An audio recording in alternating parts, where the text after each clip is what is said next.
Vamos a tratar en esta ocasión del asunto Lo Siniestro, pero este asunto tiene unos antecedentes acerca de los cuales noticiará a ustedes nuestro invitado. Marco Aurelio, bueno, es como siempre un gusto estar acá.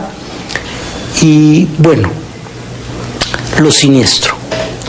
Hace muy poco tiempo la Sociedad Peruana de Psicoanálisis, en su intento de participar no solo de los avatares más íntimos de lo inconsciente, sino de contribuir a la comprensión de ciertos fenómenos sociales, organizó un evento al que le puso por título La Sombra de lo Siniestro.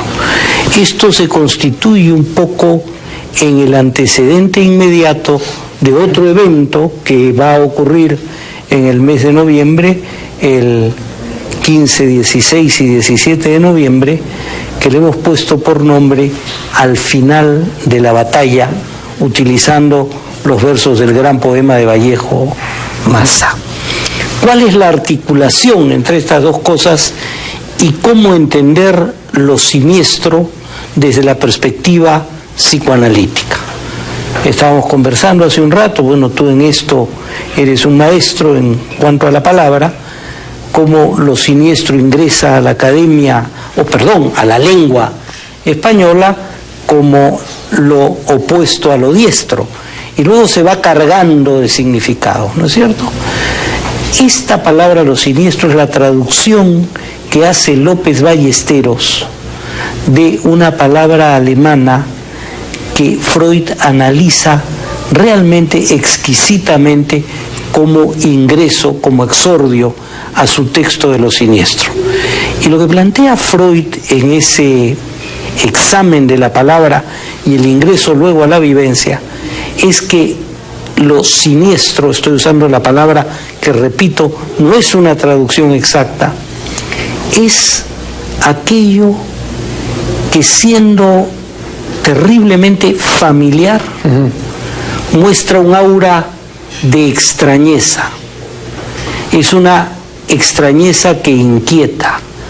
Es como que súbitamente el mundo se transformara de un mundo conocido, familiar, por momentos amable, en un mundo desconocido, hostil, peligroso, pero en el que sin embargo percibes elementos de lo familiar. Es esta vivencia contradictoria entre lo extraño que te parece propio y lo propio que se está tornando extraño, que parece augurar catástrofes. Entonces hemos vivido, esto lo ha planteado el comité organizador del Congreso sobre lo Siniestro, circunstancias siniestras en el país. Una interrupción. En 2 o 3 personas moribundas he podido comprobar yo, estas personas, he podido comprobarlo porque eran familiares, esta inmediatez del acabamiento hace que comiencen a confundir las cosas. Y, por ejemplo, digan, este cuarto, este no es mi cuarto, o esta cama no me pertenece, ¿qué hago aquí?, etcétera, ¿no? Entonces, la cotidianidad, lo suyo, lo de todos los días, se les torna completamente distinto, extraño, heteróclito, ¿no? Y bueno, pocas horas después generalmente fallecen, ¿no? Parece que es una especie de anticipación. De anticipación de ese tránsito tremendo y tan desconocido para todos nosotros, ¿no? Del cual solo podemos hablar de segunda mano, porque cuando está ya no estaremos para hablar de ello. Pero es cierto, has captado precisamente la vivencia esta que Freud examina en los textos de un gran autor con una capacidad de suspenso, por usar una expresión curiosa, el Hitchcock de la literatura, por decirlo, para crear esos elementos de suspenso, de inquietud, esas cosas asiagas, ominosas, turbias, etcétera, etcétera, etcétera. Entonces, Hoffmann. Claro. Entonces, Hoffmann tiene un cuento famoso, El arenero, de este hombre que arrancaba los ojos, esa especie de pistaco de la Europa central, y cuenta cómo este niño que está escuchando lo que está conversando su padre con el abogado de la firma, siente súbitamente que el abogado de la firma no es un abogado, sino es un ser maléfico, es un ser malvado y maligno, es el sacaojos, es este tipo que arranca los ojos para vengarse de aquellos niños que han mirado lo que no debían haber mirado. Y Hoffman crea en ese momento un conjunto de circunstancias que hacen que el lector sienta que eso le puede pasar a él. Es decir, moviliza todos esos recursos de la identificación. Ahora, ¿cómo esto se relaciona con lo que hemos vivido en el Perú? Primer punto. O sea, en el Perú hemos vivido varias grandes crisis, pero dos fundamentales. La crisis marcada por el terrorismo y la guerra sucia, por un lado, que creo que ha erosionado valores morales, el respeto por la vida humana, la aceptación del otro, y en un momento determinado reactivó viejas formas de racismo que creíamos superadas. Y la otra gran crisis es la crisis moral de lo que podríamos llamar la hipercorrupción, ¿no? Donde no hay quien se salve, parece. Entonces, este país tan nuestro revela estas dos cosas terribles que parecen ajenas, pero que bien miradas son terriblemente propias de nosotros. O sea, hay una analogía ahí con este asunto de lo siniestro. Eso podría ser la preparación, claro, para este otro evento al final de la batalla, que pretende ser qué hacemos una vez que lo más brutal, visible del conflicto ha terminado, cómo restañamos las heridas, cómo mitigamos los sufrimientos, o para ponerlo en jerga más psicoanalítica y psiquiátrica incluso, cómo remontamos los traumas y el famoso síndrome de estrés postraumático que queda luego de que se ha sufrido una cosa como esas.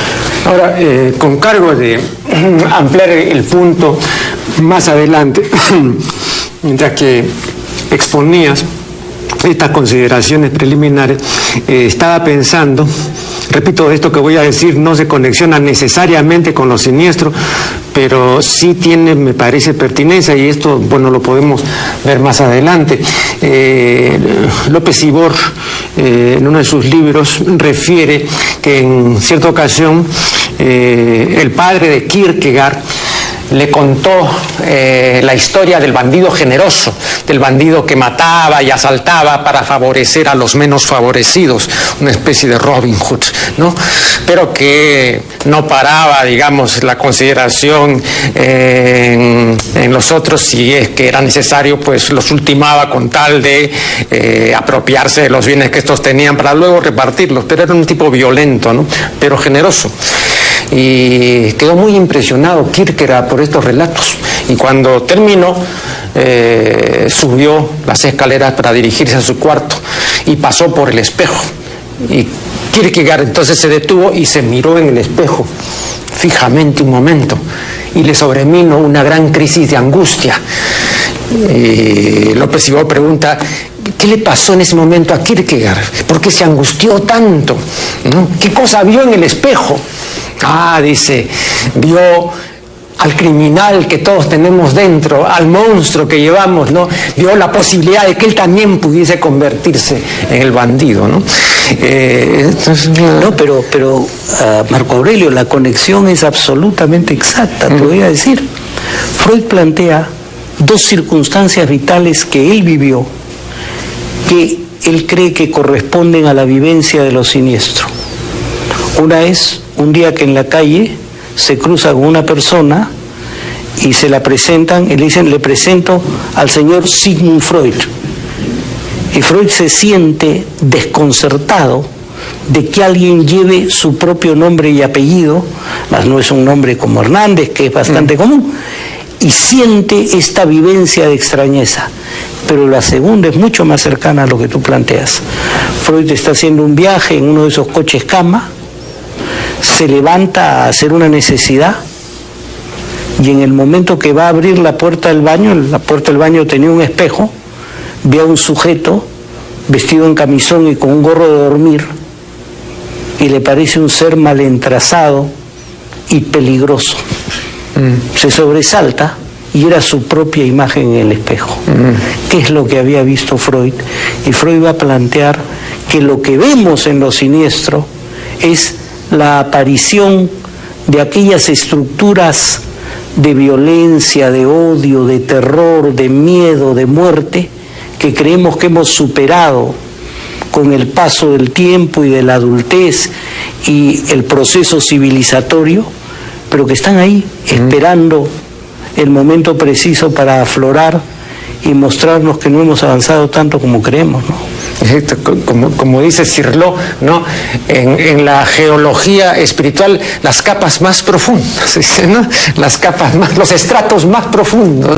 Lo siniestro, el adjetivo siniestro, tiene un sentido recto, ¿no?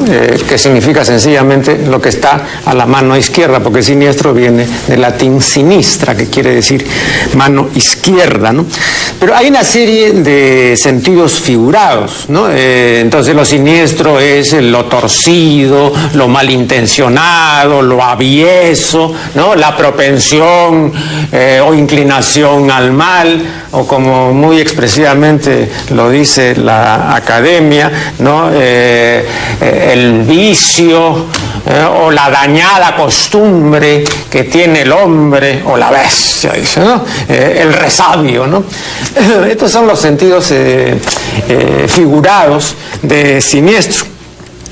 Pero todos los términos que se le relacionan se suelen tomar en mala parte, ¿no? Entonces, en principio, lo siniestro es una manifestación, creo una manifestación importante de lo que de una manera general pues llamaremos el mal, ¿no? Ahora, en esto del mal, yo recuerdo lo que dice el filósofo británico Bertrand Russell en su diccionario del hombre contemporáneo, ¿no?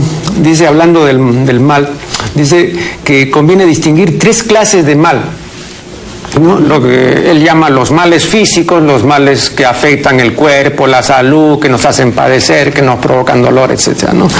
Y luego lo que él llama los males del carácter, ¿no? Decía, todas las deficiencias, las imperfecciones relacionadas con el carácter, con las aptitudes, ¿no? Que soy irresponsable, que soy incumplido, que soy envidioso, etcétera, ¿no? Estos son los males ya del carácter, ¿no? Y luego una tercera clase muy importante de males, y creo que son los males en los que hemos estado pensando básicamente, ¿no? Que son los que él llama los males del poder, ¿no? El uso indebido del poder, ¿no? Genera una serie de males, ¿no? La tiranía, la censura, la corrupción, etcétera, ¿no? Estos son los males del poder.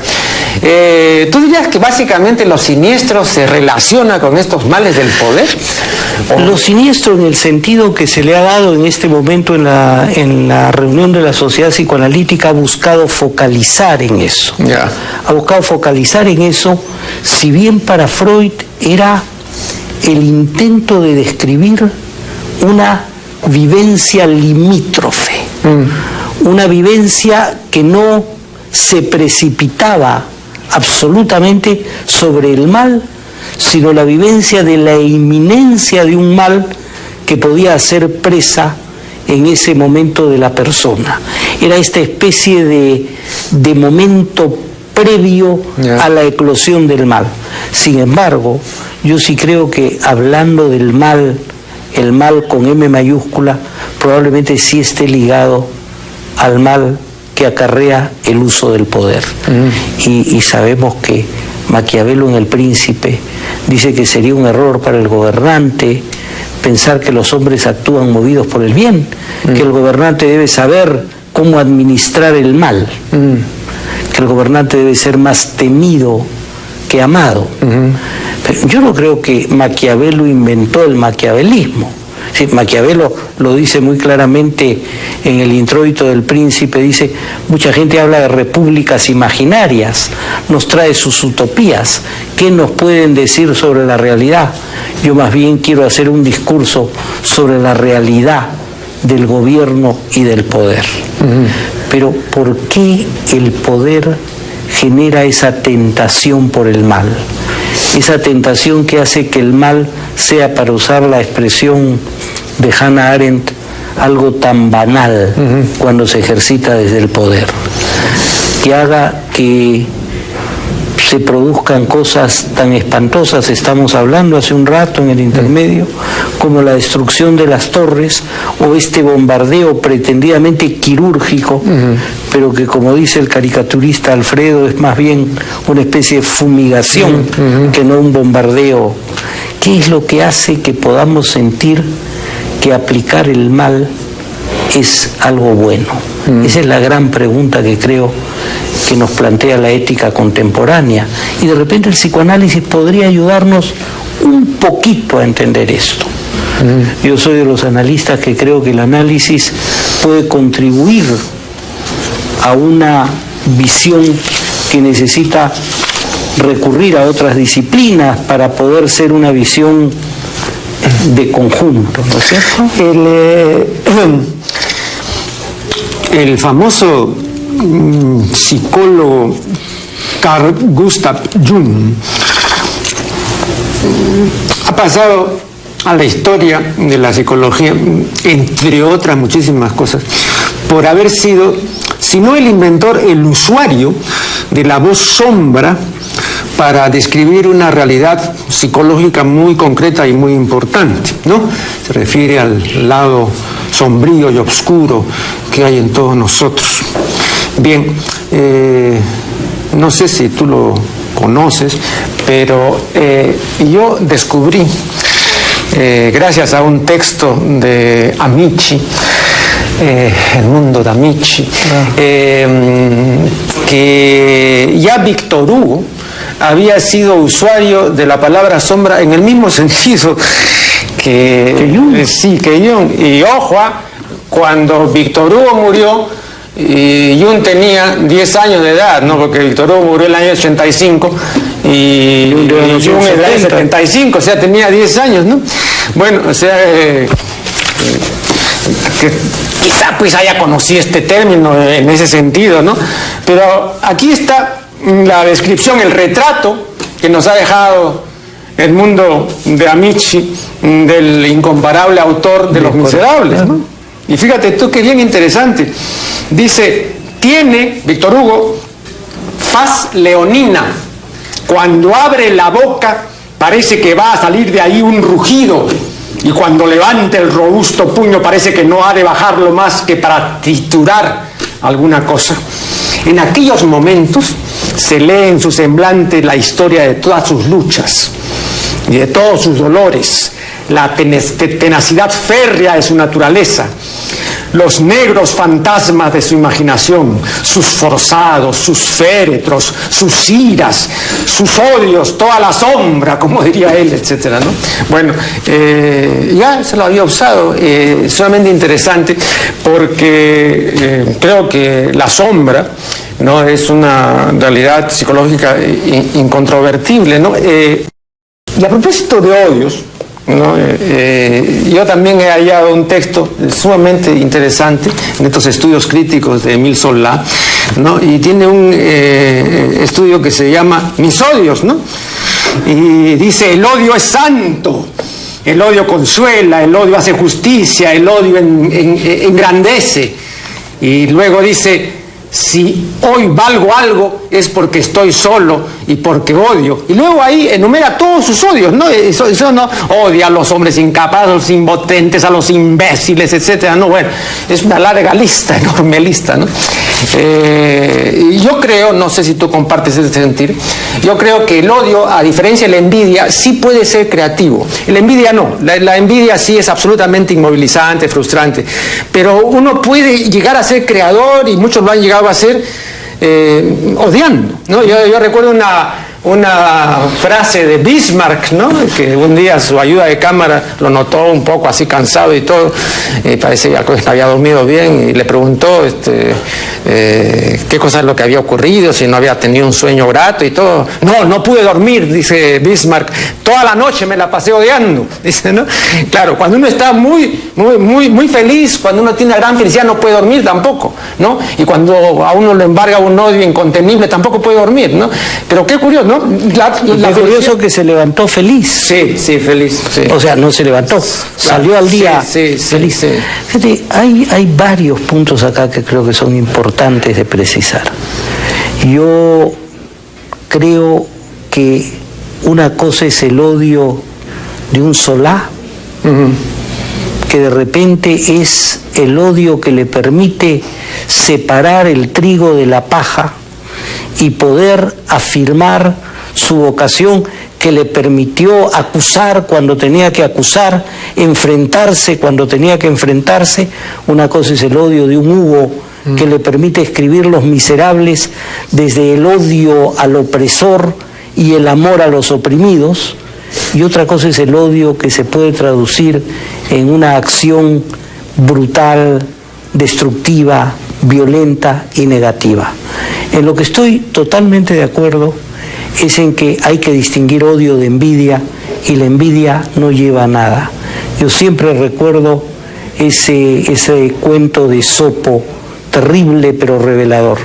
Dice que Zeus bajó un día a la tierra y quiso divertirse a costa de los hombres, se puso en la confluencia de dos caminos y llegaba por un lado un avaro y por el otro un envidioso. Y Zeus le dijo a ambos: me siento generoso hacia los mortales, les voy a dar el doble de lo que me pidan. Lo único que voy a hacer es que a quien pida primero le daré el doble, pero al que haya tenido la capacidad de esperar le daré el doble de lo que otro ha pedido. Te imaginarás el dilema. El avaro decía: si yo pido todo el oro del mundo, podría tener el doble del oro del mundo si espero. Y así, sometido a esta espera avarienta, esperó.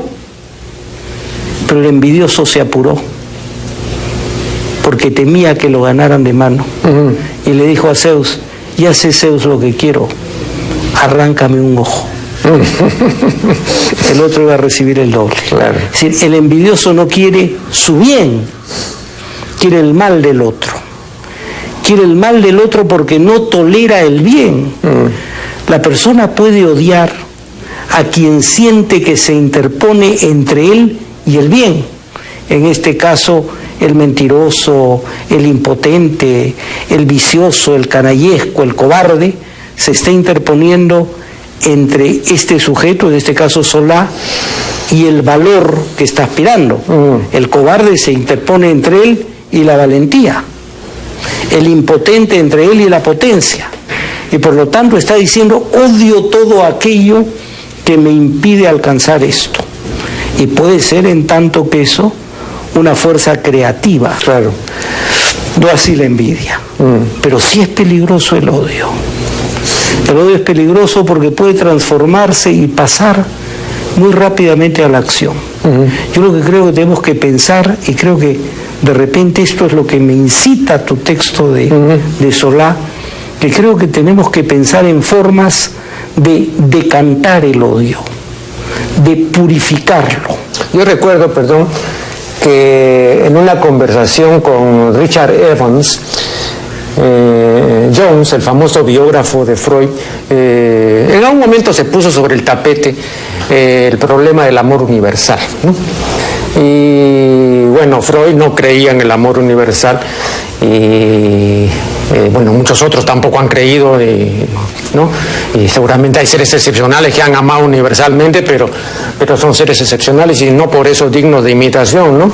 Pero Jones decía esto que me parece una observación perspicaz. Decía: una persona que ama a todo el mundo no puede ser normal. Pero una persona que odia a todo el mundo tampoco puede ser normal, ¿no? Es decir, él establecía estos dos extremos como anormalidades psicológicas, ¿no? ¿Tú qué piensas? Claro, porque fíjate, pretender que puedes amar todo y a todo sin discriminar qué es lo que merece ser amable, o odiar a todo y a todos sin discriminar qué cosa es odiosa.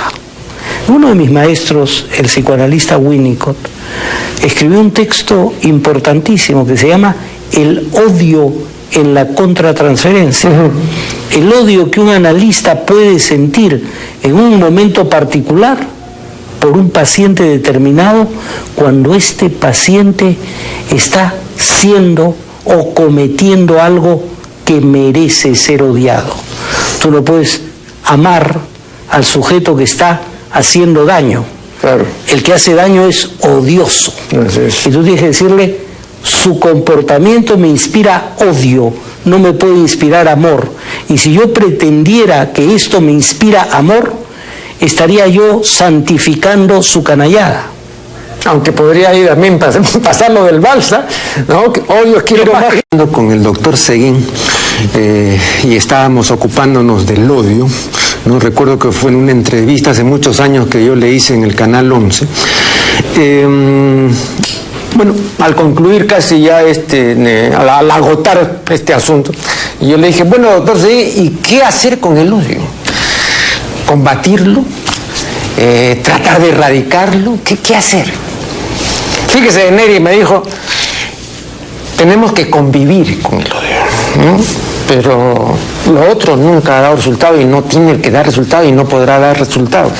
Sin embargo, le decía, doctor, es la actitud del cristianismo. El cristianismo es un combate contra el mal.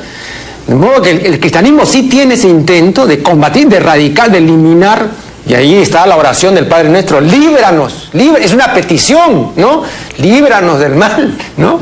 Entonces hay este deseo de librarse del mal. Bien, yo quisiera saber si el doctor Mas Hernández comparte esta idea del doctor Seguín de que hay que convivir con el odio. Yo creo que sí, y yo creo que en el propio Evangelio hay un momento en que Cristo se arma de ira santa. Y en ese momento Él está luchando contra el mal.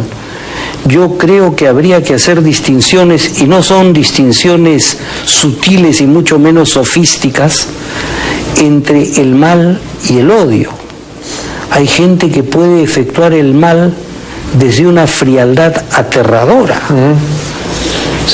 Una de las cosas que a mí me sacudió, esa es la palabra, más, fue una conversación que tuve yo con Alexander Mitscherlich, el psicoanalista alemán que había analizado algunos verdugos nazis. Y me dijo esta frase terrible. ¿Sabe usted? Me dijo, les faltaba la humanidad del sádico. Efectuaban eso con la seriedad de quien cumple su deber. Administrativamente, ¿no? Administrativamente. Es decir, habían deshumanizado el acto de infligir el mal. Para ellos una chispa de odio era reconocer la humanidad del otro. El otro era un verme. O un número, ¿no? O un número. Claro. Entonces, yo creo que hay formas de mal, del mal, que carecen de resonancia emocional. Y el odio, por frío que sea, es una pasión. Y es una pasión susceptible de canalizarse, susceptible de desbordarse en violencia, en crueldad. Pero no todo odio es cruel. Y hay formas de crueldad que son frías y deshumanizadas, en las cuales de repente uno no encuentra el odio, sino lo busca en niveles tan profundos que ya están desconectados de la propia actuación. Yo recuerdo que alguien que no era psicólogo profesional, pero era una persona extraordinariamente culta y perspicaz y que tenía un ingenio increíble, que era Bernard Shaw, decía que en principio él no era amigo de pegar a los niños, pero que sí reconocía que había algunas oportunidades en que había que pegarle, y con la única condición de que fuera en caliente. Cometía la falta, cometió el estropicio o la estupidez, pegarles inmediatamente una tremenda cachetada, pero en caliente, ¿no? Y no esperar, ¿no? Incubar eso y pegarlo a los 5 días, ¿no? Lo cual tiene perspicacia moral y práctica. Claro. Porque el castigo, para ser eficaz, tiene que darse inmediatamente producido. Sí, el castigo diferido no produce ningún cambio. Y en segundo lugar, moral, porque uno puede entender que en el fragor del problema uno pase a la acción, pero si uno va a calcular cuándo efectuarla, va a sumarse a la bestialidad del impulso la razón. Y como decía Octavio Paz, no es que los hombres seamos animales irracionales, eso estaría bien, solemos ser bestias razonantes. Ahora, hay algo que siempre me ha parecido de lo más singular y algo además necesitado de una explicación, y es el encanto del mal, el atractivo del mal, ¿no? Por ejemplo, hay una comprobación, hasta de sentido común, ¿no? Pero es un hecho que no tiene vuelta de hoja, que la gente no odia al diablo, ¿no? Más bien les parece algo atractivo, es un querer ir y un querer no ir, pero no les causa un rechazo, ¿no? ¿A qué crees que se obedece este atractivo real? Por ejemplo, a pesar de todo lo que ha hecho, de las barbaridades que se le han atribuido, reales o presuntas y todo, por ejemplo, no se le ha podido dar categoría de monstruo a Montesinos. No alcanza la categoría de monstruo, porque entre otras cosas el tipo era simpático, no era repelente, ¿no? Entonces, ¿por qué este encanto, no? Esta cosa así mefistofélica, pero que es un señuelo, que es un atractivo, es un imán, ¿no? Tal vez es un tema complicadísimo, pero de repente un punto es que creo que a lo largo de la historia de la humanidad hemos creado confusiones. El demonio también está presente por aquello que nos han enseñado a temer y nos han dicho que transgredir los marcos que se nos plantea es negativo, malvado y peligroso. Y creo que el mal también está representando lo desconocido. Por otro lado, creo que uno de los problemas también es que el mal tiene mucha más fuerza que el bien. Déjame explicar en 2 palabras esto, a ver si lo puedo hacer. Si yo quiero construir algo, por pequeño que sea, si yo quiero construir un pequeño castillo con tus libros, me va a tomar 5 minutos y va a bastarte un papirotazo para tumbarlo. La destrucción es mucho más rápida, inmediata y da una sensación de poderío omnipotente, impresionante, que la creación lo va construyendo poco a poco. Pero el tema que has tocado, el tema de Montesinos. En el tema de Montesinos, salvo los asuntos, por ejemplo, ligados a lo de la cantuta, o a lo de los barrios altos, o a lo de Leonor Barreto, es decir, a aquel manejo monstruoso, inmisericorde, parece ser un juglar que está jugando con las veleidades humanas. Un hombre probablemente respetuoso, seguramente te diría a ti, Marco Aurelio, yo escucho sus programas, son tan interesantes, y a mí me diría, doctor Hernández, usted conoce mucho del alma humana, yo a usted no le voy a pretender, etcétera, etcétera, etcétera, y sobaría mi vanidad y la tuya. Segunda cosa, probablemente genera una envidia curiosa. Y recuerdo un poema de Machado. Machado decía: la envidia de la virtud hizo a Caín criminal. Gloria a Caín, que hoy el vicio es lo que se envidia más. Pero envidia no en el sentido de la envidia destructiva, ¿no? Sino que tú quisieras el vicio. Por eso lo que decía Mae West, ¿no? cuando me ponen frente a dos vicios siempre escojo el que no conozco, ¿no? Claro. Sí, siempre hay un chance. Claro. Sí. No conocía esta. Sí, no, es una observación buena. Sí. Pero, no, volviendo a esto, ¿no? La bondad, ¿no? Siempre es igual a sí misma, ¿no? No tiene altibajo, no tiene vericuetos, no tiene esquiveces, ni reconditeces, nada, ¿no? Entonces, por ejemplo, querer hacer una novela, ¿no? Con personajes todos buenos es un fracaso ya anticipado, ¿no? Un fracaso cantado, ¿no? Pero te recuerdo El Vizconde de Mediado de Ítalo Calvino, este hombre que está partido en dos, su lado siniestro, vamos a usar la expresión en el sentido recto que nos recordaste, que es un hombre que hace el mal, y la otra mitad de él es el Vizconde de Mediado, que solo quiere hacer el bien. Pero quien termina produciendo más daño es el lado bueno del Vizconde, porque produce tal cantidad de conflictos, genera a la postre tal cantidad de envidias, produce tan grandes desniveles que sus actos de bondad terminan haciendo más mal que los actos de maldad de la otra mitad. Creo que el punto es lo que decías, que decía Jones.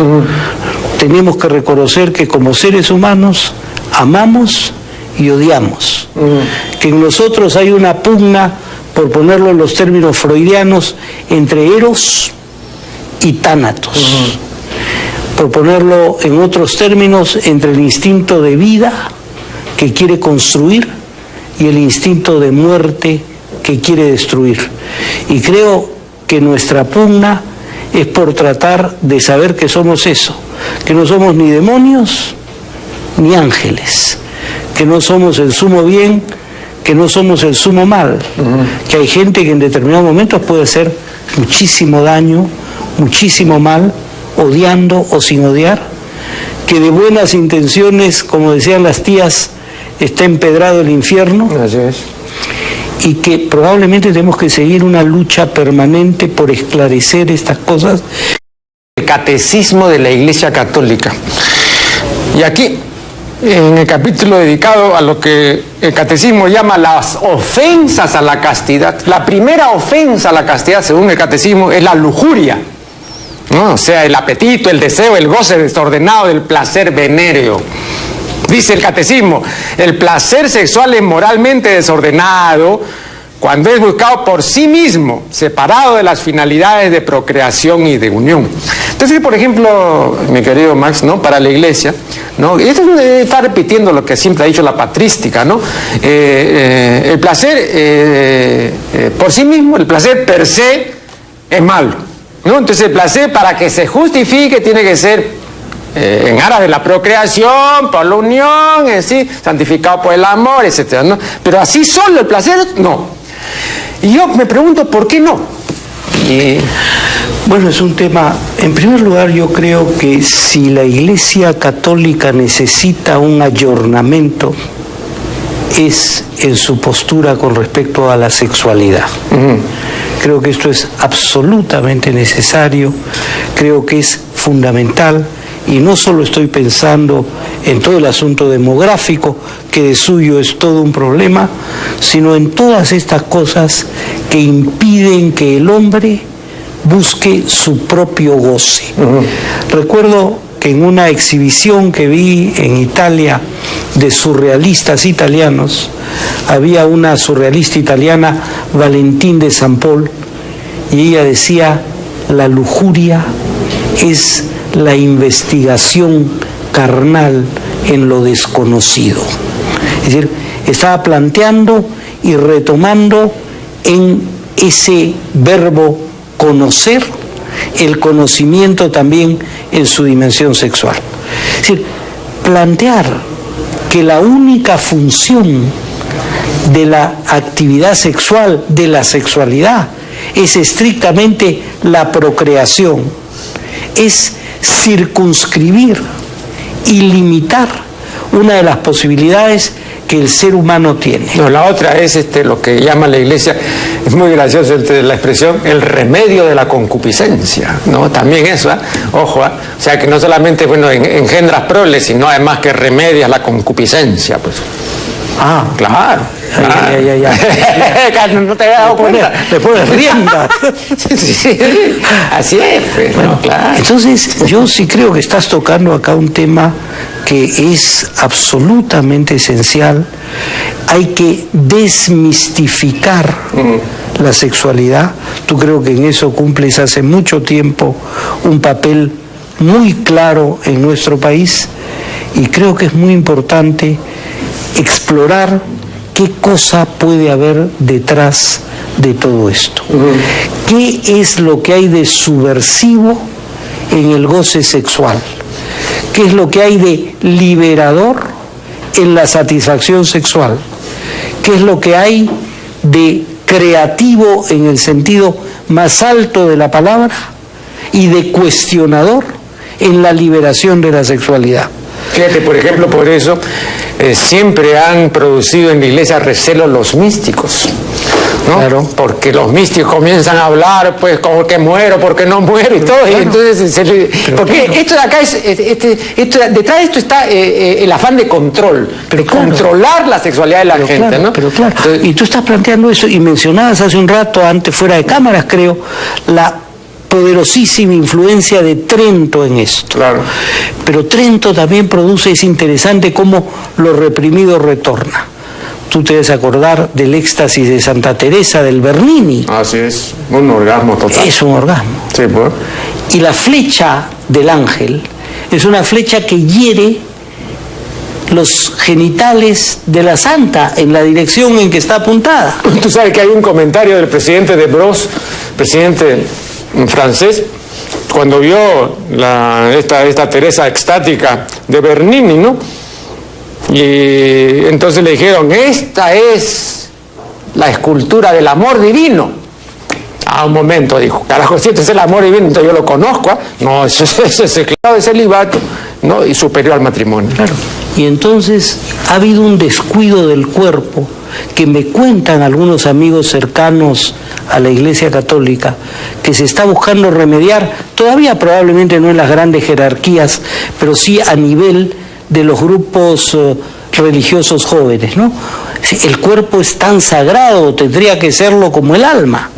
Entonces, ¿cómo comenzamos a entender ese desdén por el cuerpo que ocurrió en la evolución occidental en un momento determinado y que se encarnó, perdóname la aparente contradicción, que esta negación del cuerpo se encarnó en la Iglesia Católica?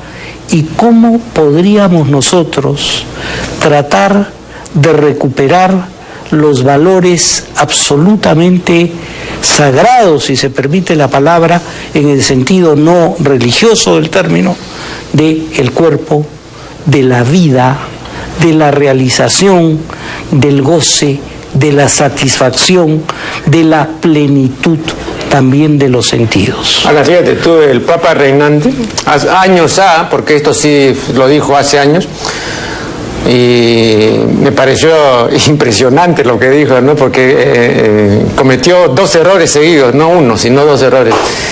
Dijo que el marido que ve a su consorte, a su mujer con ojos de lujuria, comete adulterio.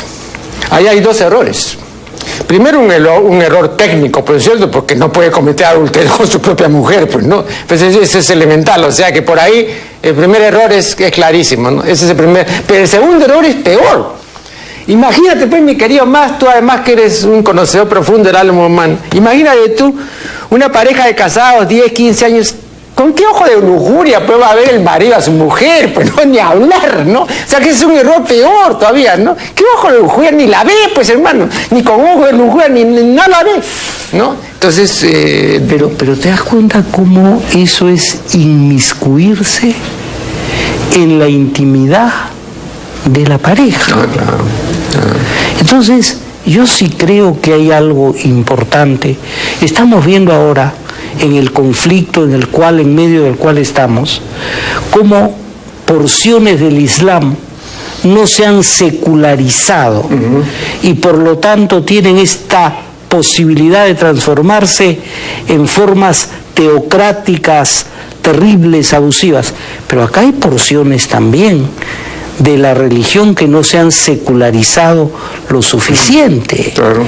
¿Por qué interferir de esta manera en la intimidad de una relación, además consagrada como una relación matrimonial indisoluble? Entonces, yo creo que acá hay necesidad de una revisión muy, muy importante. Y repito, para no hablar del tema de la explosión demográfica con todo lo que esto puede acarrear. ¿A ti te parecería bien que se restablezca, digamos, la posibilidad de que los curas se casen y no pero ¿por que qué no, digamos, ni obligarlos ni no exacto, sí, ni obligarlos ni no? O sea, debería ser una opción. Yo creería que debiera ser una opción. Ahora, de repente lo que yo estoy diciendo es anatema, pues es una barbaridad desde la perspectiva religiosa, pero digo, como alguien que piensa que hay un hombre que se consagra a Dios, al Dios en el que cree, ¿por qué este hombre no va a poder tener las posibilidades de transitar por la vida en compañía de un ser que lo puede acompañar en ese sentido? Yo recuerdo que un día hablando con el padre Romeo Luna Victoria, quien sin duda conociste porque tuvo mucho protagonismo en la época de la reforma de la educación, ¿no? Y tú sabes qué era, pues muy zafado este cura, era muy abierto, ¿no? Estaba en pleno ayornamiento con Juan 23, ya no desde esa época había comenzado la apertura, por lo menos en ciertas partes, en ciertos sectores importantes de la iglesia, ¿no?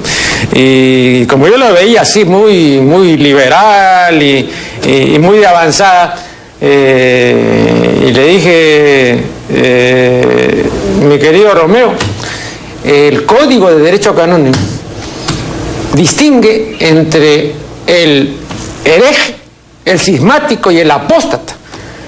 Tú sabes muy bien que el hereje es el que niega uno de los dogmas de la Iglesia Católica. El cismático es el que no reconoce la autoridad del Papa y no se somete a ella. Y el apóstata es el que se retira y se va definitivamente de la fe. Reniega. ¿Tú qué cosa eres? Hereje, cismático, apóstata. Las tres cosas. Eso dicho por un jesuita. Dicho, o sea, ya te estoy hablando, pues hace 30 años. Entonces había disidencias, había ya una cierta iconoclastia, que claro, no se manifestaba para la feligresía mayoritaria, ¿no? Luego esto ya era cuestión, digamos, como la teología de liberación del padre Gutiérrez, o sea, todavía era muy circunscrito. Entonces no sé si ha llegado a sectores importantes, pero de repente, ¿qué te digo yo? Uno comprueba, por ejemplo, que un papa que a veces en materia sexual es absolutamente reaccionario como el papa actual, ¿no? De repente dice cosas que no son nada reaccionarias. Te voy a mencionar concretamente lo siguiente. Yo siempre he cuestionado, y bueno, no sería importante que yo haya cuestionado, sino grandes pensadores han cuestionado, por lo menos desde Kant, ¿no? Lo que llamaremos la operatividad o el poder ser cumplido, esto del mandamiento del amor, ¿no? Que podamos poner por obra la caridad. ¿No es cierto? La caridad es amar a Dios sobre todas las cosas y amar al prójimo como a nosotros mismos. Bien, entonces Kant ha dicho muy claramente: yo no puedo amar porque quiera hacerlo, ni mucho menos porque deba hacerlo, porque el amor no está sujeto a la voluntad, no depende, no es un acto volitivo. La dación del amor no es una volición. De modo que no existe, señores, el deber de amar. El amor no puede ser una obligación, por más que sea Dios el mandante. Bien, para quienes también sostenemos el mismo punto de vista, porque yo también sostengo de que uno no puede amar por mandamiento, y sin embargo ese es el mandamiento nuevo que nos trajo Jesús: ama a tu prójimo como a ti mismo. Pero no puede ser eso un mandamiento, no puede ser una obligación. Bien, pero ese es el punto, ¿no? La Iglesia dice que sí puede ser.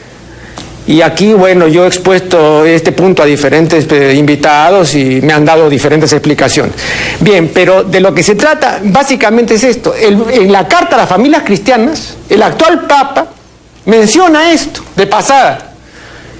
Y dice: hay quienes sostienen que el amor puede ser una opción entre otras, y que uno puede o no amar.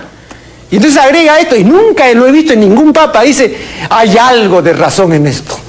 Y bueno, yo digo, bueno, entonces no estamos completamente equivocados, ¿no? Porque si el Papa actual dice que alguna razón tenemos por ahí, ¿no? No mucho, ¿no? Pero, bueno, entonces, por ejemplo, eso sí me parece ya una apertura importante. Muy importante. Ahora, ponernos en el lugar del Papa qua jefe espiritual y temporal de la Iglesia Católica, qué difícil debe ser atreverse a plantear determinados cambios. Es decir, debe haber fuerzas muy conservadoras en la jerarquía eclesiástica que no permiten que probablemente una cantidad de cosas que diversos pontífices quieren poner en práctica puedan ser puestas en práctica.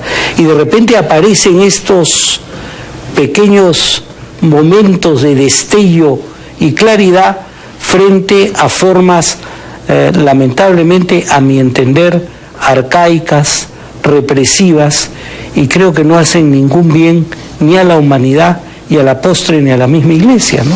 Bien, mi querido Max, desgraciadamente el tiempo se ha vencido y bueno, hay muchas otras cosas de las que podríamos seguir hablando. Te agradezco muchísimo por tu valiosa participación en este programa y les deseo pues que tengan el mayor éxito en este evento del cual nos has noticiado. Sí, por favor, y yo estoy muy agradecido. Creo que ha sido una ocasión de reflexionar sobre temas muy, muy importantes y muy difíciles. Como siempre, muchas gracias y estás cordialmente invitado, por supuesto, al final de la batalla a mediados de noviembre. Bien, ahí estaremos. Y con ustedes será hasta el programa siguiente.